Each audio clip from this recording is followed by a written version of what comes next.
permis de partager nos expériences, de mieux comprendre nos réalités respectives et surtout de renforcer notre volonté de travailler ensemble autour d'une vision commune. Cette rencontre nous rappelle qu'au-delà de nos institutions et de nos domaines d'intervention, nous poursuivons tous le même objectif: contribuer à l'amélioration du système éducatif haïtien et offrir aux générations présentes et futures de meilleures opportunités d'apprentissage et de réussite. Au nom de l'Office national de partenariat et d'éducation, ONAP, je vous remercie pour votre confiance et pour votre précieuse. Flash téléphone. Flash téléphone.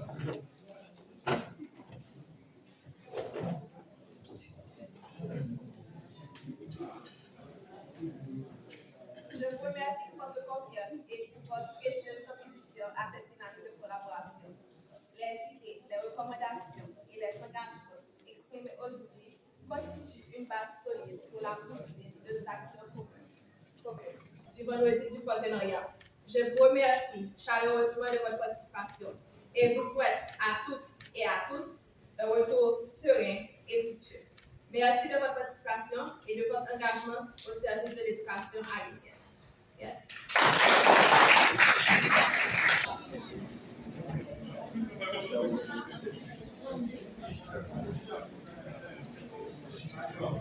Cette présentation va être faite par M. Harry Telusma.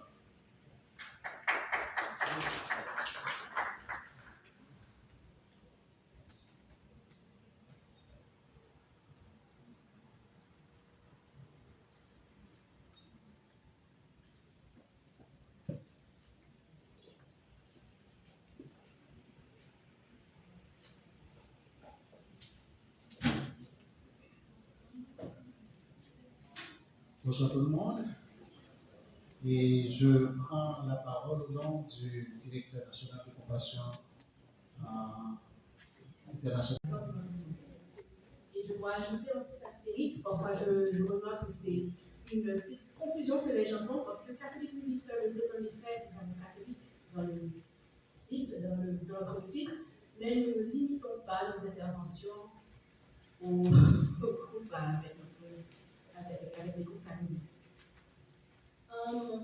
Oui, tout cela s'inscrit dans les 5 objectifs stratégiques du CRS à l'horizon 2030. Nous avons que, bon, et voilà, je ne vais pas les citer, mais l'éducation se rattache directement à l'objectif que l'enfant atteigne son plein potentiel en bonne santé et dans une famille épanouissante. Pourquoi l'éducation? Merci. Pourquoi l'éducation est-elle stratégique? Elle contribue directement à cet objectif et les écoles deviennent des points d'entrée pour la protection. Nous avons le WASH, nous avons notre collègue M. Tessolo et Mme Lucas qui ont parlé de l'apprentissage socio-émotionnel et l'engagement communautaire. Et c'est ici que l'accès et l'équité prennent tout leur sens. Nous ciblons en priorité les enfants les plus vulnérables et veillons à un accès équitable à l'éducation pour les filles comme les garçons. Et notre approche s'appuie avec des partenariats solides, notamment pour ne citer que quelques-uns, la CEC, l'Université Notre-Dame d'Indiana, il y a aussi le programme alimentaire mondial. Et bon, j'avais préparé une petite page sur l'AC, ICEL, apprentissage socio-émotionnel, ICEL en anglais, Social-Emotional Learning, mais notre collègue de ce matin, Mme Mouka et M. Tissot, ont fait un travail excellent en faisant cette présentation sur cette approche. Et l'AC est vraiment au cœur de nos interventions éducation au niveau du CRS. Et comme a mentionné nos collègues ce matin, il développe la conscience de soi, la gestion des émotions, l'empathie, la prise de décision responsable. Et nous voyons également les retombées positives avec nos expériences assez récentes avec le projet Tout le monde là-dedans. Et voici nos 4 projets phares. 3 d'entre eux, nous avons déjà mentionné ce matin à travers nos partenaires. Nous avons Strong Beginnings, qui a été mentionné ce matin par notre collègue Lucas, une base solide. C'est un projet qui a pris fin assez récemment, en 2024, financé par l'USAID sur 2 départements, le sud, la Grande Danse, sur 80 écoles. Les interventions étaient axées sur la lecture, l'apprentissage socio-émotionnel et le développement de la petite enfance.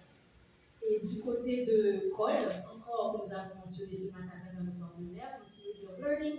C'est un programme financé par l'USAID, touchant 5 départements et 170 écoles ciblées. Mais encore avec les interventions en littératie, lecture et apprentissage socio-émotionnel. Mais comme on a partagé encore nos collègues ce matin, avec le financement, avec l'État, avec l'USAID, tout ce que nous connaissons de la rivière mer, c'est un projet qui n'a pas pu atteindre la fin planifiée, mais avec lequel on a pu atteindre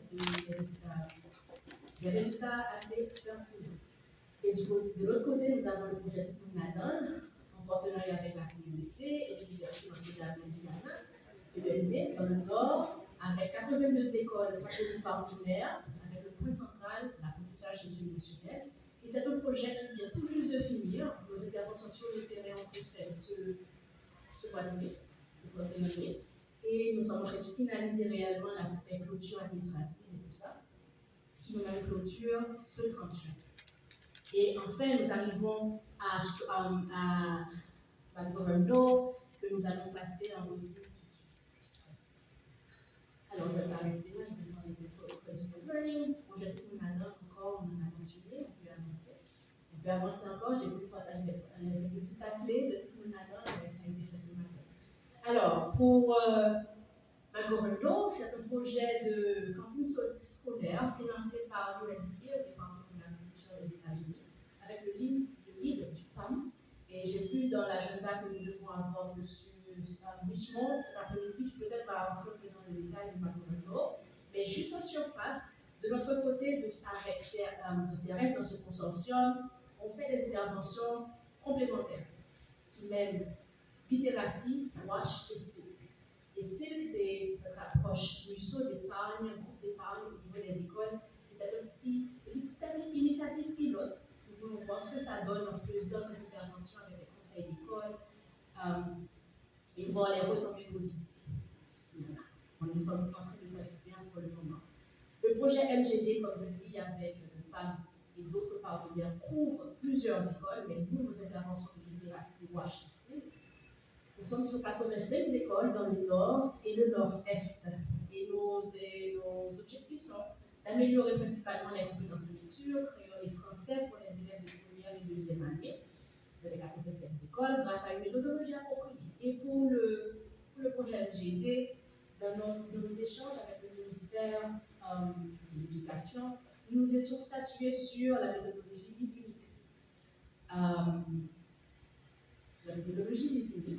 Nous avons eu notre formation avec la DEF et la DCQ dans le Nord et nos staffs transfèrent cette capacité vers les professeurs d'école et directeurs des 85 écoles partenaires. On peut avancer. Une autre champ d'activité que nous avons, c'est l'amélioration des structures sanitaires.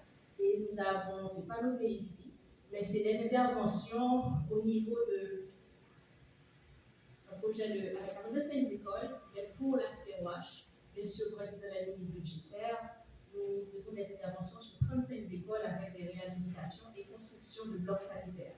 Et ça se fait bien sûr en coordination avec les représentants du génie scolaire, aussi l'ORIPA, et à travers les unités rurales départementales, avec 57 constructions de blocs sanitaires planifiées à la fin du projet, cette réhabilitation de blocs sanitaires et 21 constructions de points de lavage des mains au niveau des écoles. Pour l'aspect littératie, notre cible couvre à 25 écoles approximativement une centaine d'enfants par école, qui devrait nous mettre à 8500 élèves bénéficiaires, mais jusqu'à date, nous allons clôturer notre première année d'intervention dans les écoles, première année académique, je voudrais mentionner. Nous avons atteint à travers les distributions de fournitures scolaires, création de bibliothèques scolaires, la formation avec les conseils d'école que j'ai entendu ce matin plusieurs partenaires mentionner, et ça c'est un point que nous devons revoir particulièrement. Il y a l'UNESCO qui a mentionné atteindre, si pas la totalité des conseils d'école au niveau plutôt, la cible c'est d'atteindre toutes les écoles au niveau du Nord-Est avec l'aspect conseil d'école, et nous faisons déjà des interventions à un certain niveau à avec la formation sur la mise en place des conseils d'école ou la création ou la dynamisation des conseils d'école. Ça, c'est un point qu'on pourrait discuter au niveau du cluster à travers les différentes rencontres que nous avons à travers le NAPI. Voilà, alors je disais que notre cible était de 8500 enfants, mais à date, avec cette distribution, les contrôles que nous faisons régulièrement dans les salles de classe, nous remarquons que nous sommes à 6800. Et parlons de valeur ajoutée. Ce qui distingue notre approche globalement au niveau de l'éducation pour CRS Haïti, ou CRS globalement, c'est une intégration de l'apprentissage, du bien-être, de la protection de l'enfant et de l'hygiène, avec une logique de partenariat et de renforcement des capacités locales, et un engagement transversal pour l'accès et l'équité, filles et garçons, enfants des zones reculées, enfants affectés par des crises.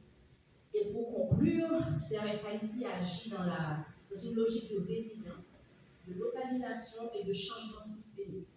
L'éducation est un levier central, comme nous le connaissons tous ici, chers partenaires, pour le bien-être et la protection des enfants, et surtout l'accès et l'équité guident chaque intervention pour chaque enfant sans distinction, pour que chaque enfant sans distinction puisse apprendre et s'épanouir.